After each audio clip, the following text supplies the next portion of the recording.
আমি তো আমাদের প্রাইম মিনিস্টারের ইন্টারভিউ করতে চাই নেক্সট। জয় বাংলা স্লোগান দিয়ে মঞ্চ কাঁপিয়ে দাপট দেখিয়েছিলেন বাংলাদেশে।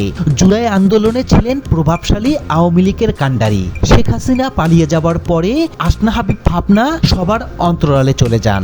পরবর্তীতে খোলস পাল্টিয়ে প্রধানমন্ত্রী তারেক রহমানের ইন্টারভিউ নিতে চান এই নায়িকা। আমি তো আমাদের প্রাইম মিনিস্টারের ইন্টারভিউ করতে চাই নেক্সট। ছবি অঙ্গনের এই নায়িকার আলোচনা সমালোচনা যেন একই মুদ্রার এপিটোপিট। তবে নেতিবাচক মন্তব্য থেমে যেতে রাজি নন অভিনেত্রী আসনা হাবিব ভাবনা।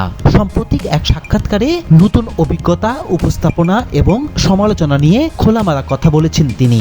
এখন 2% মানুষ বাজে কথা তো বলবেই, তাদের জন্য কি আমরা কাজ করব না? নতুনভাবে উপস্থাপনায় আসার পর দর্শকের মিশ্র প্রতিক্রিয়া প্রসঙ্গে ভাবনা বলেন, তিনি আগে থেকে এমন প্রতিক্রিয়ার জন্য প্রস্তুত ছিলেন না। কারণ দর্শক কিভাবে প্রতিক্রিয়া জানাবেন তা আগে থেকে বোঝা সম্ভব নয়। তবে তার মতে নেতিবাচক মন্তব্যকারীর সংখ্যা খুবই কম।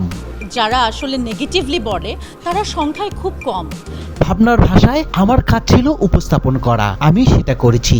এখন 2% মানুষ বাজে কথা তো বলবেই। আপনি কাউকে 100% খুশি করতে পারবেন না। তার জন্য আমি বাসায় বসে থাকবো না। আমি একটা নতুন কাজ এক্সপেরিমেন্ট করব না? অবশ্যই করব।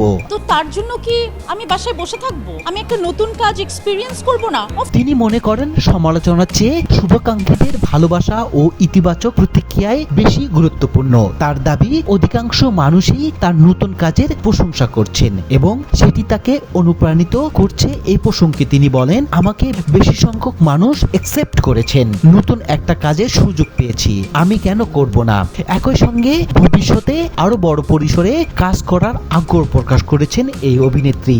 মজার ছলে তিনি জানান, তিনি একদিন দেশের প্রধানমন্ত্রীর সাক্ষাৎকারও নিতে চান। আমার কাছে আসলে চ্যালেঞ্জটাই গুরুত্বপূর্ণ। আমি চ্যালেঞ্জ পছন্দ করি। আমাকে যদি চ্যালেঞ্জ নিতে ভালোবাসেন বলে জানান ভাবনা। উদাহরণ দিয়ে তিনি বলেন, অভিনয় প্রয়োজনে যদি কোনো চরিত্রের জন্য বাইক চালানো শেখার দরকার হয় তবে সেটিও তিনি চ্যালেঞ্জ হিসেবে নেবেন। তার কথায়, যদি কোনো নির্মাতা বলেন এমন একটি চরিত্র করতে হবে, সেখানে বাইক চালাতে হবে, অথচ আমি বাস্তবে বাইক চালাতে পারি না, তাহলে আমি সেটা চ্যালেঞ্জ হিসেবে নেব, চরিত্রের জন্য বাইক চালানো শিখব।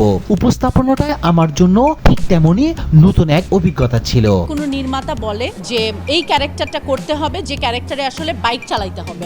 নতুন কাজ, নতুন অভিজ্ঞতা এবং সমালোচনার মাঝেও আত্মবিশ্বাসী ভাবনার স্পষ্ট করে দিয়েছেন, সবাইকে খুশি করা সম্ভব নয়, তবে নিজের কাজ করে যাওয়া সবচেয়ে গুরুত্বপূর্ণ।